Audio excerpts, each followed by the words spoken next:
Vous recherchez une école de référence pour une double formation universitaire et professionnelle de qualité? Voici l'opportunité à ne pas rater. L'École supérieure d'administration, d'économie, de journalisme et des métiers de l'audiovisuel ESAE vous offre des programmes d'enseignement en licence et en master orientés vers l'emploi qui font d'elle une référence à travers les filières de l'administration générale et territoriale, l'administration du travail et de la sécurité sociale, droit, diplomatie et relations internationales, administration hospitalière, universitaire et intendance, journalisme et métiers de l'audiovisuel et toutes les filières des sciences de gestion. Une seule adresse, www.esae.bj.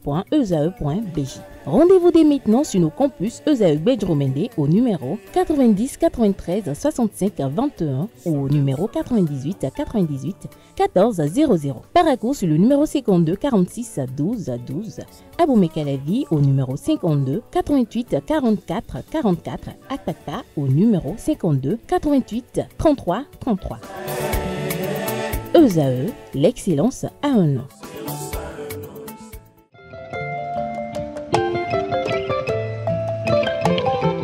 Enseignante, ingénieure spécialisée en questions de développement, celle que nous recevons cet après-midi est également militante du parti Foscori pour un Bénin émergent et c'est en cette qualité qu'elle est assistante à la responsable chargée des affaires féminines du dit parti. Avec notre invitée, Dodji Emeline Ayawa, nous allons discuter autour de la thématique élection générale de 2026, partition des femmes de l'opposition. Chers internautes, je vous demande d'acclamer notre invité de ce soir, Dodji Emeline Ayawa sur Politiquement Féminin.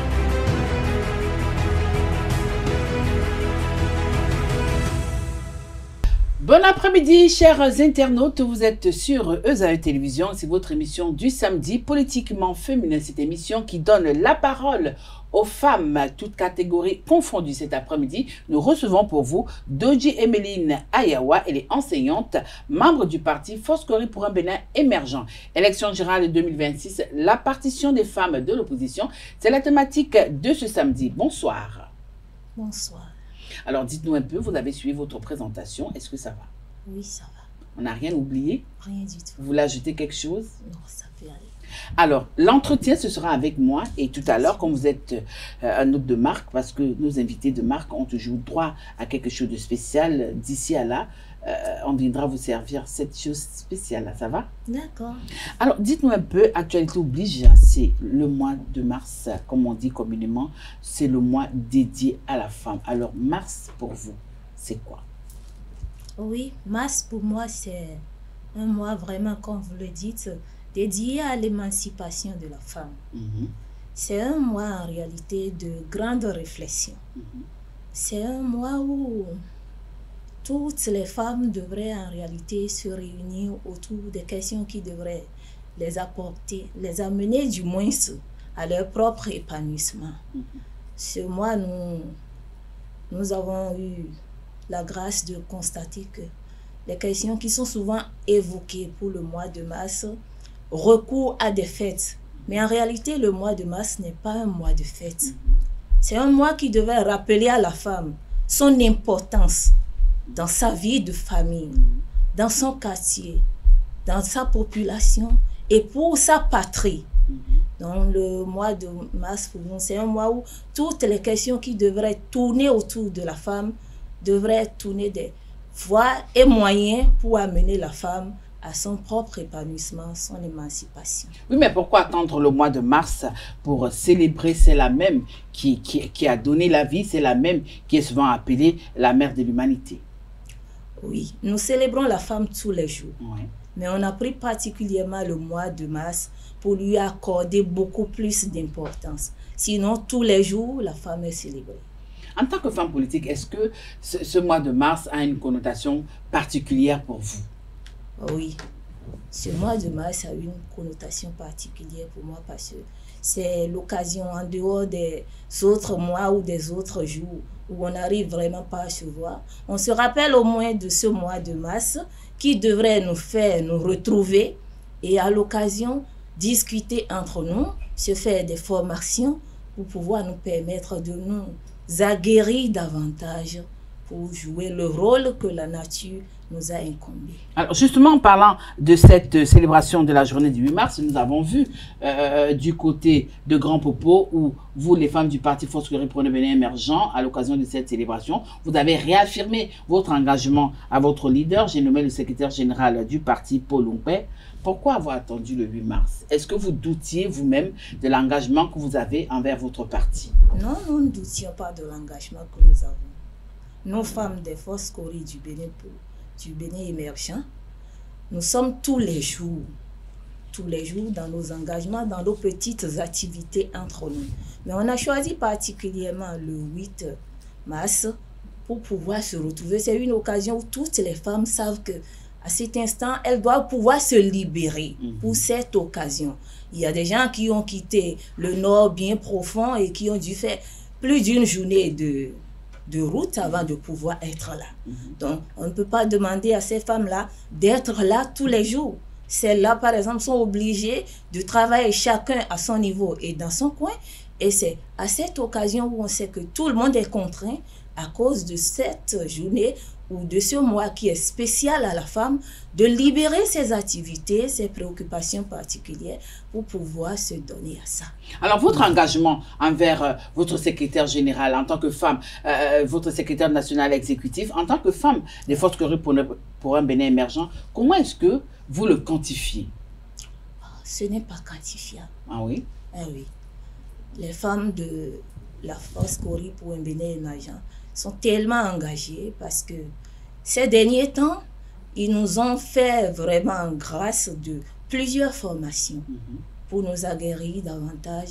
Je peux vous dire que le 8 mars, là, par exemple, quand on s'était retrouvés, on s'était retourné autour d'une conférence qui nous initiait l'idée de comment la journée internationale des droits de la femme est arrivée.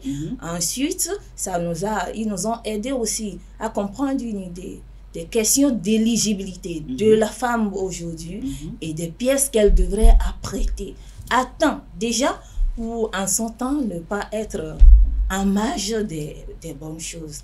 Vous savez, si vous n'avez pas l'information, on va vous dire peut-être que le dimanche prochain sera la clôture d'un test et vous pensez que vous pourriez y aller parce que vous avez les qualités. Mais si à l'avance, vous n'aviez pas apprêté les pièces qu'il fallait, les pièces aujourd'hui, c'est vrai, ça se demande en ligne, mais rares sont ces pièces que vous pouvez avoir dans les minutes qui suivent. Donc, vous risquez aussi de ne pas être vraiment dans les bonnes... Parlons toujours de cet engagement envers votre parti. Dites-nous un peu, il se résume en quoi l'engagement des femmes des Foscori? Est-ce que c'est applaudir le secrétaire général, porter les gros tablas, comme on dit? Quelle est votre plus-value que vous apportez à votre engagement au sein du parti? Je vous remercie, madame la journaliste. Les femmes FCBE ne sont pas spéciales, c'est vraiment des gros tablas, comme vous l'avez dit. Ah, c'est pas moi qui le dis, hein? Non, oui, c'est souvent la fête de la femme qui le fait. D'accord. Voilà. Donc, elles ne sont pas spécialistes des gros tablas. Aujourd'hui, nous avons pris l'engagement d'aller faire, par exemple, le point de ce qu'on nous a enseigné le 8 mars dernier, par exemple, dans tous les coins et recoins de notre pays. Nous avons pris l'engagement d'aguerrir déjà ces populations, nos sœurs qui sont dans ces lieux éloignés, pour qu'elles se mettent au pas. Donc, les femmes à la FCBE ne s'asseyent pas pour applaudir le président, elles se lèvent aussi pour pouvoir apporter leur pierre à l'édifice. Cet engagement, c'est envers le parti ou bien envers votre secrétaire? Non, c'est envers le parti. C'est envers le parti. Ouais. Alors, nous allons évoluer dans notre entretien. Dites-moi un peu, j'ai dit dans votre présentation que vous êtes une femme politique. Oui. Quel est votre parcours politique? Oui. Je peux vous dire que je n'ai pas été une militante chevronnée. Oui. Vous êtes une militante de la dernière heure? Non, pas de la dernière heure. J'ai souvent milité dans les partis, mais en masse. Dans la masse, comme on le dit. Vous savez, c'est comme le dit souvent mon secrétaire exécutif national. Il dit, quand vous passez par la petite porte, vous allez végéter dans la masse. Donc, à force de végéter la masse, on n'a vraiment pas d'entrain à aller. Donc, sinon, avant d'atterrir à la FCBE, j'étais militante du bloc républicain. Ah oui. Oui. La transhumance s'est passée devant votre porte. Oui. Racontez-nous ça. Pourquoi partir de la mouvance pour vous retrouver dans l'opposition? Qu'est-ce qui s'est passé? Est-ce que vous ne vous êtes pas retrouvés? Vos idéaux ont été touchés ou alors... On faut comprendre, partagez ça avec nous ce samedi après-midi. Oui. Là, je me suis rendu compte, je suis une fanatique des questions politiques. Ouais. Donc, j'ai toujours suivi de loin la FCBE. Et aujourd'hui, je me rends compte que sur le terrain, c'est le parti politique le plus ancien. Donc, selon moi, c'est le parti qui a le plus d'expérience dans nos pays. Donc, je me suis dit, je suis allée au bloc républicain par la petite porte. J'étais juste dans la masse, là. Je n'arrivais pas réellement à... Mais quand vous parlez d'ancienneté, je crois que le parti FCBE est quand même né après les 2 autres blocs. Donc, avant, c'était un grand mouvement. C'était pas un parti en bonne et due forme. Donc, il saurait être un ancien parti, quand même. Non, pas du tout. Donc, je m'étais dit que être dans la masse ne permettait pas vraiment d'apporter son point de vue. Et puisque de l'autre côté, je me suis rendu compte que la FCBE donne l'occasion aux talents de s'éclore. C'est un parti qui permet à tout le monde, tous ceux qui sont là, de donner vraiment leur point de vue. Et dès que vos talents sont vraiment... peuvent aider à ce que vous êtes en train de dire, elle vous offre l'occasion de vous exprimer. Alors, vous avez dit pourquoi est-ce que vous avez choisi de déposer vos valises au niveau de la fosse Corée pour un Bénin émergent. Est-ce que ce n'est pas parce que vous avez compris que de l'autre côté, vous n'aviez pas de chance? De l'autre côté, il y avait des calibres qui étaient vraiment des grosses pointures et que vous n'aviez pas une chance de pouvoir lever le petit doigt? Pas du tout, madame la journaliste. Racontez-nous alors. Oui, j'ai déposé mes valises à la FCBE, comme je le disais tout à l'heure, parce que quand je suivais de loin, j'ai compris que c'est un parti qui prônait la paix. Il y a un parti qui ne prône pas la paix? Il y a des partis qui ne prônent pas la paix? Oui, tout le parti ne prône pas la paix. Il y a quand même certains partis qui ne se respectent pas. Qui, dans certains propos, on peut entendre du mépris, de la haine. Ou... Voilà. Donc c'est un peu ça. J'ai compris que la FCBE prône la paix, le respect de l'autre.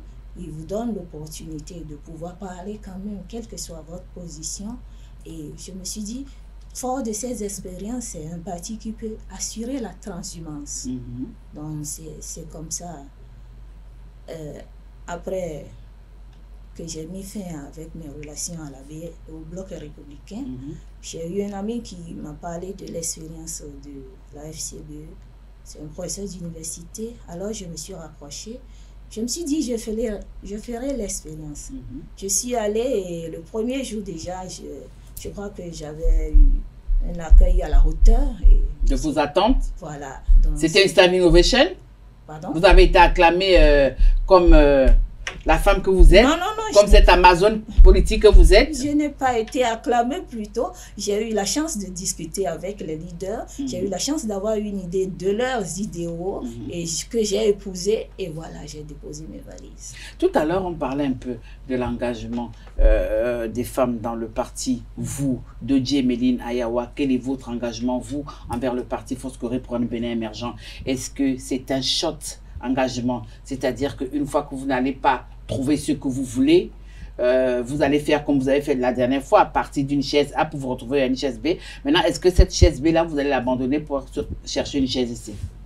Vous savez, quand vous allez et que vous vous retrouvez vraiment à votre emplacement qu'il faut, vous ne vous déplacez plus, vous vous asseyez confortablement. Je crois que c'est mon cas avec la FCBE et je crois que je ferai vraiment du chemin avec la FCBE parce que là, je me retrouve dans mes attributs. J'ai la chance d'apporter vraiment ma pierre à l'édifice. J'ai la chance de bénéficier des formations qui m'aguerrent davantage. Donc, voilà un peu. Alors, la thématique parle des élections générales de 2026. Ouais. Et là, nous sommes à quelques enclavures de cette grande échéance qui va regrouper quand même 3 grandes élections que notre pays n'a jamais connues. Dites-nous un peu, que pensez-vous déjà de ces élections de 2026? Oui, les élections de 2026. Ça va regrouper, comme vous l'avez dit, 3 grands partis. 3 grandes élections. 3 grandes élections, excusez-moi. Ça va regrouper 3 grandes élections.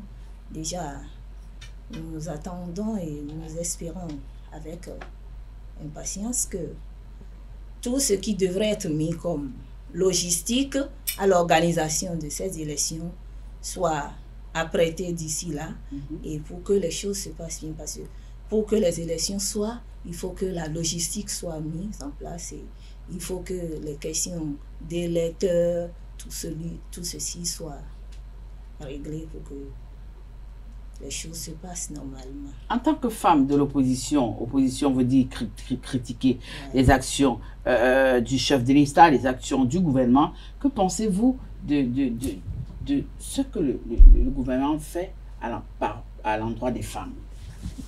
Oui. Vous avez dit tout à l'heure que l'opposition critique. Oui, mais c'est pas parce qu'on critique qu'on ne peut pas reconnaître que quand c'est bien, il faut dire que c'est bien. Évidemment, merci. L'opposition critique, et nous critiquons vraiment, mais ça ne nous empêche pas de dire ce que l'État fait de bien pour les femmes. Il y a beaucoup de conditions qui ont été améliorées au niveau des femmes, par exemple. Par exemple, au niveau de l'éligibilité des femmes. Par exemple, au niveau des quotas qui sont réservés désormais aux femmes. Donc, ce n'est pas parce qu'on n'aime pas quelqu'un qu'on ne va pas apprécier ce qu'il a fait en son temps. Donc, même au niveau du parti Foscori pour un Bénin émergent, vous appréciez le cadeau qu'on vous a fait, là, les 30% gratuits qu'on a donné aux femmes, là? Oui, nous apprécions les ça. 30% là. Donc, oui, sans vous battre sur le terrain, vous pouvez vous retrouver comme ça à l'Assemblée. Non, on ne peut pas ne pas se battre sur le terrain. Nous sommes obligés de nous regrouper, d'aller dans les coins et recoins, sensibiliser et mobiliser l'électorat. Vous savez, dans notre pays, depuis 2019, l'électorat est vraiment à la baisse. On constate que souvent, ça tourne autour de 40% ou plus le nombre d'électeurs qui doivent aller voter. Donc, nous allons rentrer dans les coins et recoins, sensibiliser la population, les électeurs, pour améliorer l'électorat. C'est ceci qui nous permettra. Ce n'est pas pour aller prendre le quota qui appartenait déjà à quelqu'un, mais dans ces 60% qui restent que nous allons mobiliser, ça nous permettra évidemment de trouver notre part là-dedans. Oui, mais certains estiment que la faute vous revient à vous parce qu'on sait que c'est les femmes qui sont des véritables harangueuses de foule, mais là que vous n'arrivez pas à mobiliser les bases pour demander à vos bases d'aller voter. Qu'est-ce qui se passe? Oui, c'est comme je vous l'ai dit tout à l'heure, c'est une question de formation à la base. Si la femme n'est pas vraiment informée, formée, je ne crois pas qu'elle pourra faire grand-chose sur le terrain.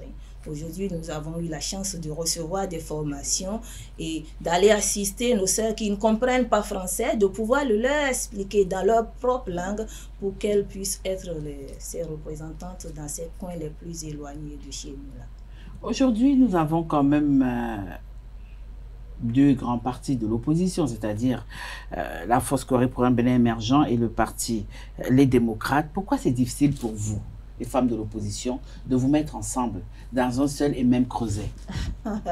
Ça vous fait sourire. Oui, mais moi, j'attends ma réponse. Ça me fait sourire vraiment.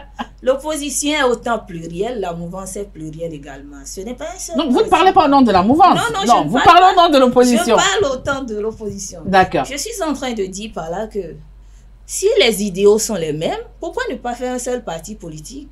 Alors, si on est arrivé à se départager, c'est parce que les idéaux ne sont pas vraiment les mêmes. Mais on dit que c'est la femme qui arrange. Pourquoi vous n'arrivez pas à arranger? C'est-à-dire que même si les idéaux ne sont pas identiques, mais vous pouvez vous retrouver au sein d'un seul même creuset, c'est-à-dire la coordination des femmes de l'opposition, par exemple. Oui, ce n'est pas qu'on ne se voit pas. Vous estimez que vous avez un plus que les autres n'ont pas? Ou alors vous estimez que c'est les autres qui doivent venir vers vous, on veut comprendre. Si au niveau de la mouvance, comme vous avez dit tout à l'heure, elle est plurielle, c'est vrai, mais au moins les femmes arrivent à s'entendre. Mais qu'est-ce qui se passe au niveau de l'opposition? Au niveau de l'opposition, ce n'est pas qu'on ne se voit pas, seulement qu'on ne peut pas se mettre ensemble parce que vous imaginez, vous êtes dans une famille où le papa dit la logique chez moi, c'est tel, ça doit se passer. Ce n'est pas parce que l'enfant va à l'école et découvre de l'autre côté que son camarade de classe à des conditions beaucoup plus accessibles que lui, qu'il doit ramener la réalité de l'école. Vous voulez dire que de l'autre côté, les conditions sont plus accessibles? Pardon? Vous voulez dire que de l'autre côté, de l'opposition, les conditions sont plus accessibles? De l'opposition, oui. de la FCBE ou bien... Non, vous avez dit qu'un parent dit à l'enfant d'aller à l'école et que l'enfant découvre que de l'autre côté, les conditions sont accessibles. Donc, je demande, les conditions sont accessibles où? Au niveau de la FCBE ou bien de l'autre côté, au niveau de l'autre partie? Je suis de la FCBE, je ne peux que parler de la FCBE. Donc, si l'enfant ne peut pas ramener la réalité qu'il a découvert à l'école et venir l'imposer à son papa, mais ça ne l'empêche pas d'être ami avec l'autre. Donc voilà. Donc vous êtes amis. Voilà, ça se passe bien. Mais vous n'arrivez pas à vous mettre ensemble. On ne peut pas se mettre ensemble si on ne s'entend pas sur les idéaux. Alors comment vous, les femmes de l'opposition, vous entendez attaquer cette présidentielle, ces élections générales de 2026? Quelle sera votre partition en tant que femme d'abord? Oui, c'est comme je vous l'ai dit tout à l'heure, nous sommes obligés, fort des expériences que nous avons reçues au cours de nos formations, de nous déplacer dans les tout petits coins qui existent dans notre pays pour expliquer comment c'est censé être à nos sœurs qui sont là. Et surtout dans leur langue, pour leur permettre réellement de représenter valablement la FCBE à ce niveau. Donc nous sommes aussi obligés d'aller récupérer ces 60% qui sont à la pause, les sensibiliser, leur parler du bien fondé d'aller voter et de pouvoir nous retrouver dans la marge dont nous avons besoin pour aller de l'avant. Nous parlons d'élection générale de 2026, donc forcément nous allons parler du fichier électoral. Quel est votre avis, vous, là, tout de suite, ce samedi, de Méline? Quel est votre avis? Je ne pose pas encore la question à la militante du parti Foscori pour un Bénin émergent, oui, à la citoyenne qui est là devant moi ce samedi. Quel est votre avis par rapport à l'audit du fichier électoral? Je pense que l'audit du fichier électoral actuellement, c'est un gâchis. Parce que les responsables de l'ANIP même ont dit que le fichier électoral ne sera disponible qu'en septembre. Donc actuellement, l'audit de quoi on est en train de faire, c'est tout sauf fichier électoral. Et s'il faut parler d'audit indépendant, je crois que en réalité, c'est ceux qui viennent demander l'audit qui sont censés trouver les moyens dont ils ont besoin pour l'audit. La seule chose qu'ils sont censés demander à l'État en réalité, c'est l'opportunité, la possibilité de pouvoir toucher au fichier. Et si ils n'ont pas la possibilité de mobiliser les sous dont ils ont besoin, c'est encore à l'État qu'ils viennent demander ces sous. Je pense que c'est du gâchis vraiment. Mais vous trouvez que c'est un gâchis, la citoyenne, et votre parti également n'est pas de cet avis, mais on a quand même vu le gouvernement qui a débloqué quand même 157 millions ou 156 millions, si j'ai bonne mémoire, pour l'audit de ces fichiers électoraux. Est-ce que vous ne voyez pas que le gouvernement quand même estime que c'est quelque chose d'important, qu'il faille accompagner ceux-là qui ont décidé d'auditer? C'est comme je vous le disais tout à l'heure, l'audit actuel ne sera pas celui de la liste électorale, mais c'est plutôt du fichier de l'état civil. Et encore, avec cet audit, rien ne nous garantit que les résultats seront exempts de critiques. Parce qu'on se rend compte souvent qu'il y a certains qui sont peut-être à Godomé ici, et quand on affiche les listes, ils retrouvent leur nom à Parakou ou bien dans le Koufou. Là, c'est un peu compliqué. Donc, on aurait pu attendre réellement que le fichier électoral soit vraiment sorti avant de l'auditer pour pouvoir faire profiter à la population réellement. Oui, on se rappelle qu'il y a quelques jours, lors d'une sortie médiatique, votre secrétaire général du parti avait décidé que le parti a décidé de viser très haut pour les prochaines joutes électorales. Oui. Comment?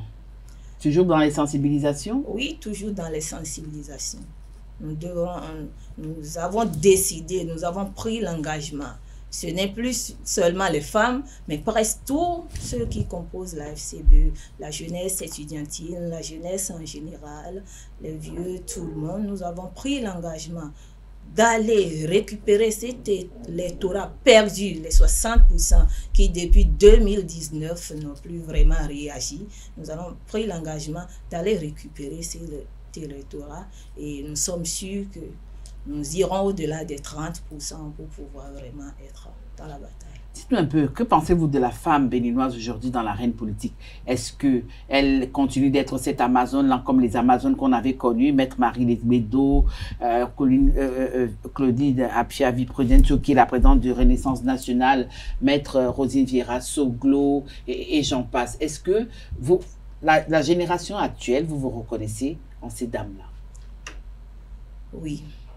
Je pense que pour se reconnaître au travers de ces dames, c'est d'abord avoir soi-même une passion pour les questions politiques. Si vous n'avez pas une passion pour les questions politiques et c'est pas amitié ou bien juste parce que je veux appartenir à quelque chose, vous n'allez pas forcément vous retrouver.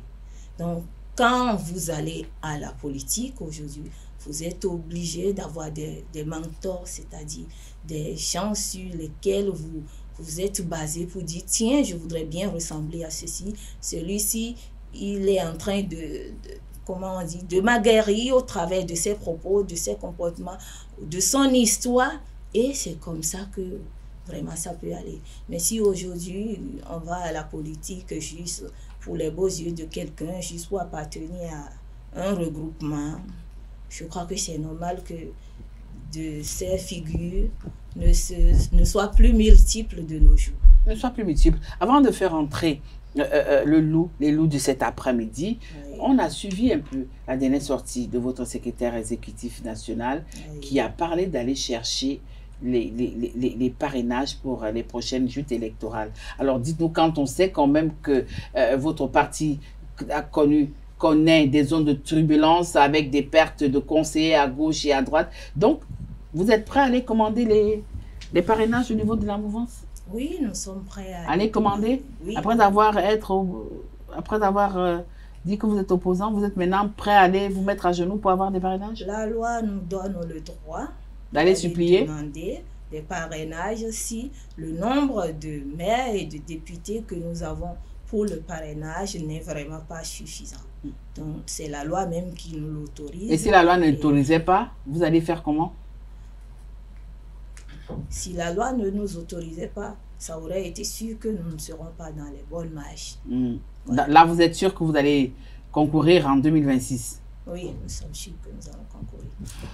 Voilà, chers amis internautes, c'est avec cette intervention que je mets fin à l'entretien de ce samedi et je profite pour installer les deux loups de ce samedi, Carles et Romaric.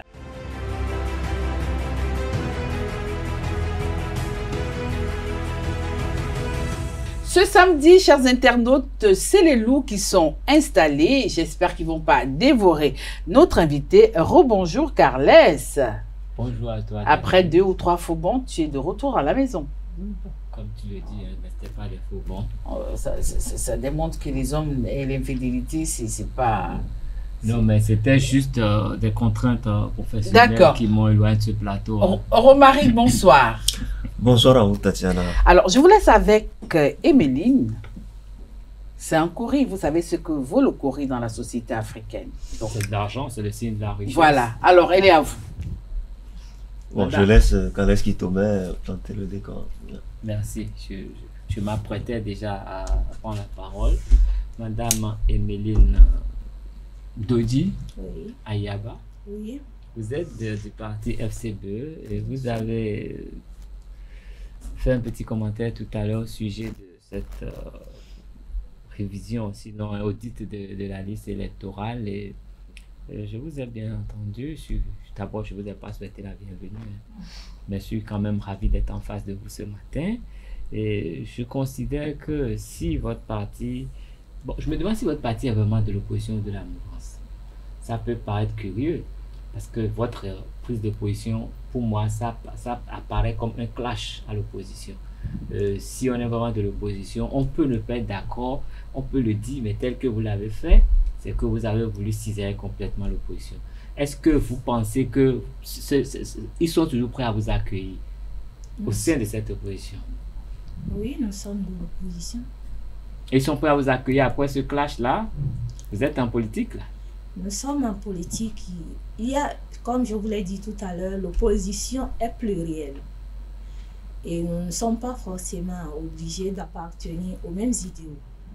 Non. Nous sommes d'accord. Oui. Mais quand vous clashez vos partenaires, ça donne quoi? Vous clashez votre mari publiquement, vous êtes sûr que vous allez dormir à la maison en paix?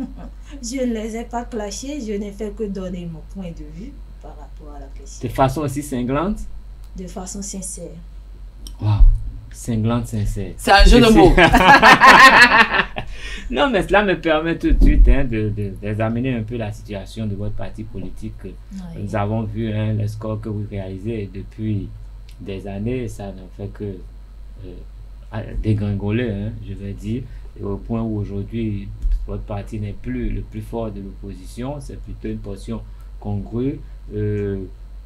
Comment comptez-vous aborder les prochaines élections? Vous, je ne sais pas de quelle circonscription électorale vous êtes. Vous avez évoqué comment vous avez fait le 8 mars, mais ce n'est pas une affaire de 8 mars, les élections. C'est un combat. Oui. Qu'est-ce que vous faites actuellement dans votre circonscription électorale pour donner plus de chances au FCBE de façon très concrète? Je suis de la 6e circonscription électorale. Voilà. C'est comme je vous l'ai dit tout à l'heure, je vous ai dit qu'à la FCBE, actuellement, tout le monde est engagé. Tout le monde est engagé. Ce n'est pas seulement le 8 mars que ça concernait les femmes. Non, tout le monde au sein de la FCBE est engagé.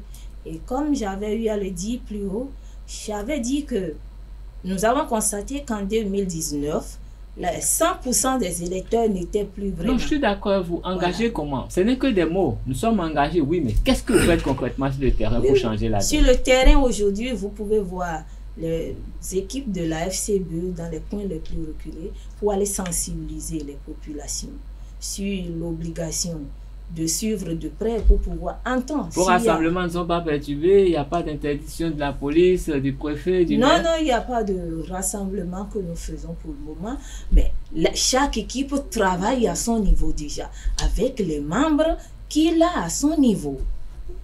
Donc, et c'est ainsi, quand je suppose que je prends ma famille comme l'équipe, je parle à ma soeur qui est censée sortir, elle sort tout à l'heure, elle voit ma cousine, elle est censée porter l'information. Donc, c'est une information qui circule déjà. Donc, tout le monde est déjà sur le terrain, on s'affûte, on s'apprête pour... Alors, Madame Mbéline, bonjour. Sinon, bonsoir. Oui. Alors, je suis ravi de vous retrouver ce soir, voilà, ce samedi. Dites-moi tout de suite, lorsque vous parlez d'engagement, avec quelle mesure vous pesez, comment vous mesurez l'engagement des femmes sur le terrain? Parce que tous les politiciens, tous les politiques vous diront qu'ils sont engagés.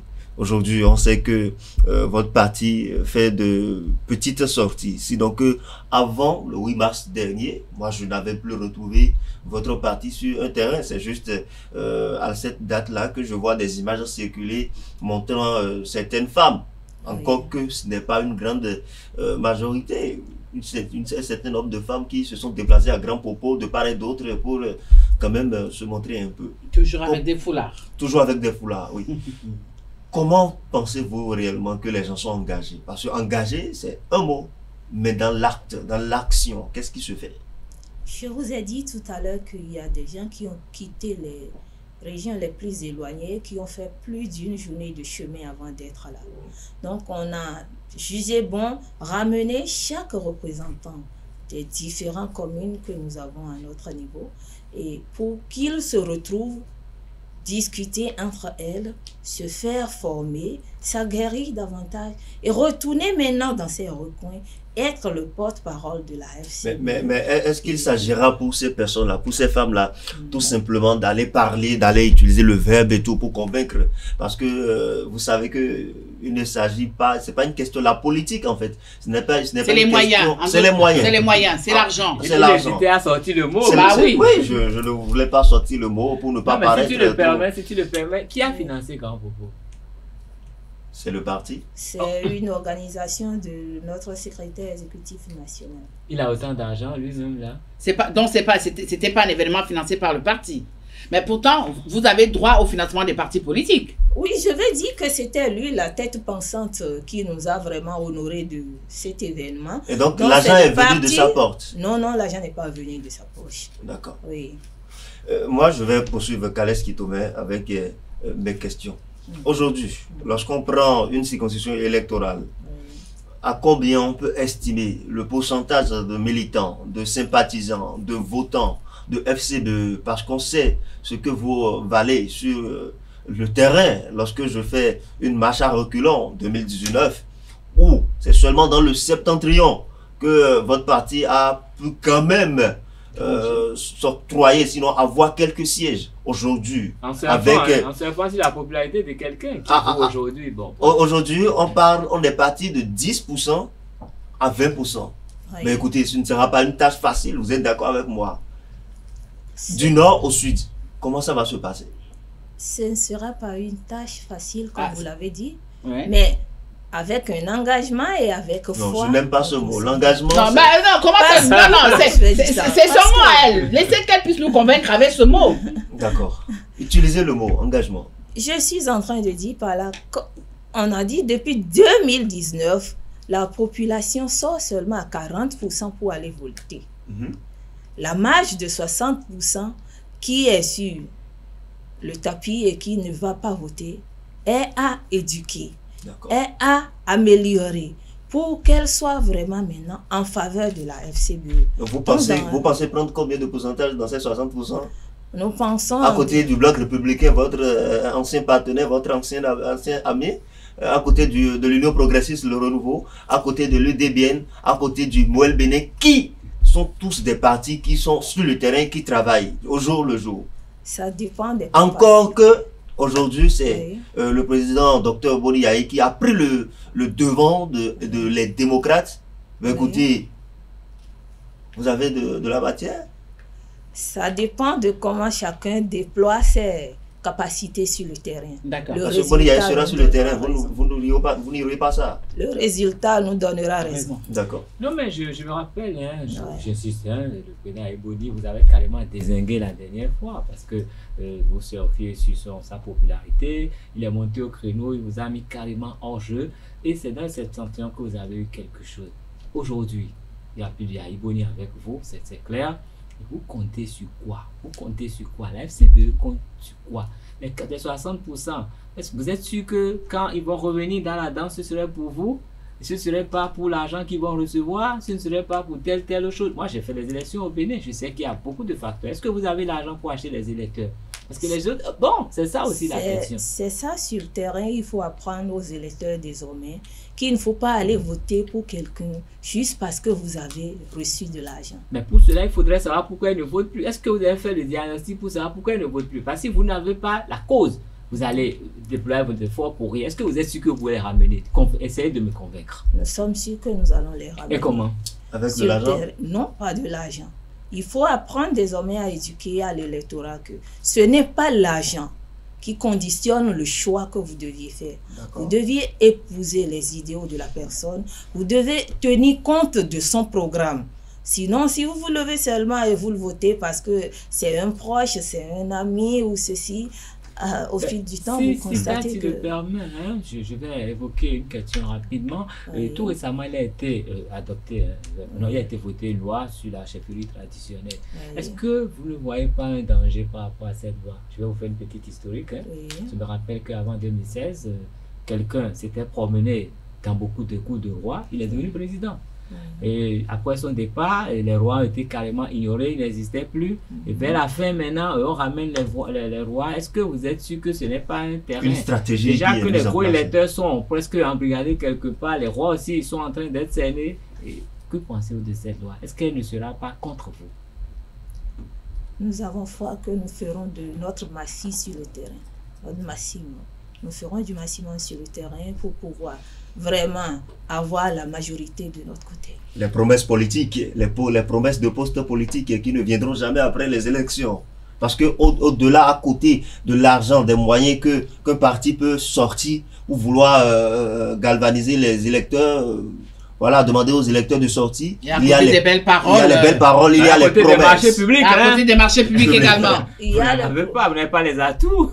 Il y a le programme que chaque parti aura à proposer en son temps. Le programme. Nous allons... Je suis sûr que les gens écoutent les programmes. On lit tous les jours, on lit tout à chaque Évidemment, on élection. devrait avoir l'habitude de convaincre. On devrait arriver aujourd'hui à convaincre la population, l'électorat, de ce que désormais, il ne faut pas juste écouter les programmes d'une oreille et que ça ne sorte pas à l'autre. Parce que avec le temps, si vous vous en tenez seulement à l'argent et c'est un ami, c'est un proche, vous êtes sûr que à long terme, là, vous n'allez nulle part. Avec votre permission, Carles et Romaric, je vais un peu grignoter sur votre temps. Oui. On se rappelle que votre parti a pris part au dialogue national, au dialogue politique de 2017 ou de 2018, si j'ai bonne mémoire. Et après ça, vous êtes allés aux élections, on a vu ce que ça a donné grâce à la réforme du système partisan. Mais aujourd'hui, que pensez-vous de la réforme du système partisan?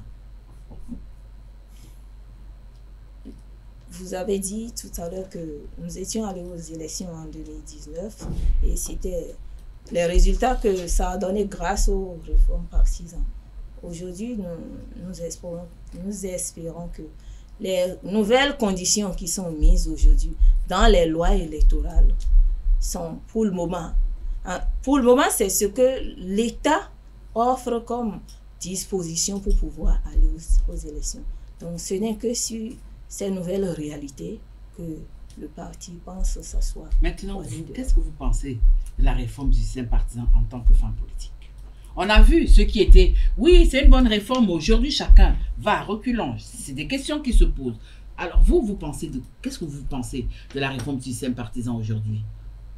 Elle pourra tenir après le président Patrice Talon ou alors elle va continuer? Mais même les opposants répondent à cette question. Hein? Oui, je suis d'accord avec vous. Le système partisan aujourd'hui, nous constatons que c'est un système qui va tenir encore après le passage de l'actuel président. Ah bon? Oui. Madame Tati, moi j'ai encore deux questions, si vous le permettez. Une seule, pas deux.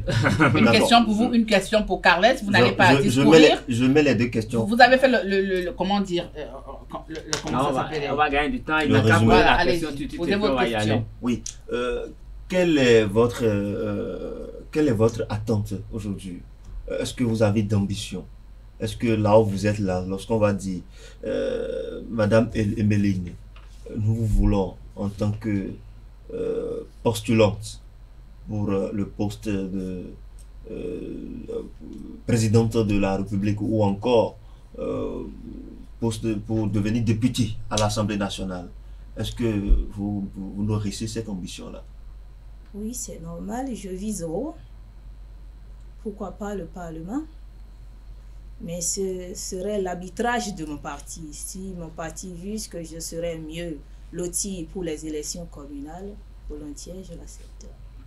D'accord, Madame Dodji Emeline Ayaba, vous savez que pour... Ayawa. Ayawa. Oh, Ayaba, c'est chez moi. Vous avez une chérie Ayaba? Tu as tout compris. Allons-y. Vous savez que pour être élu, il y a le code électoral. Oui. Tel qu'il est. Vous en pensez quoi? Le code électoral.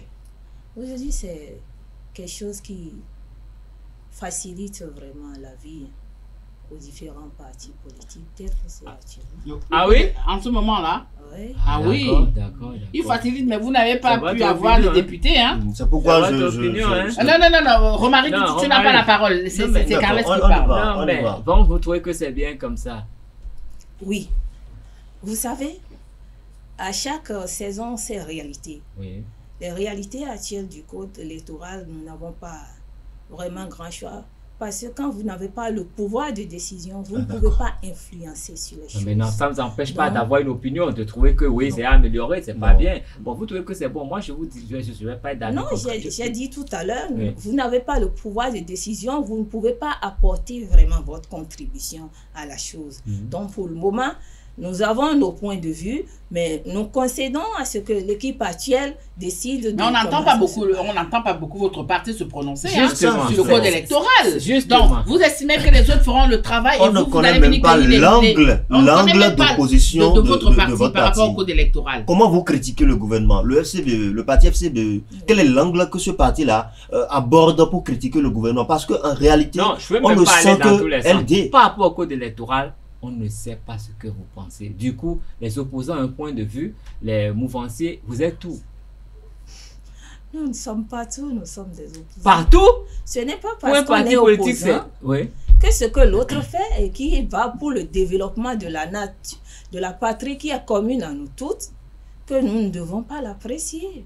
Donc aujourd'hui, vous n'avez pas une position claire par rapport au code électoral, mais si par magie ce code était révisé, vous allez applaudir?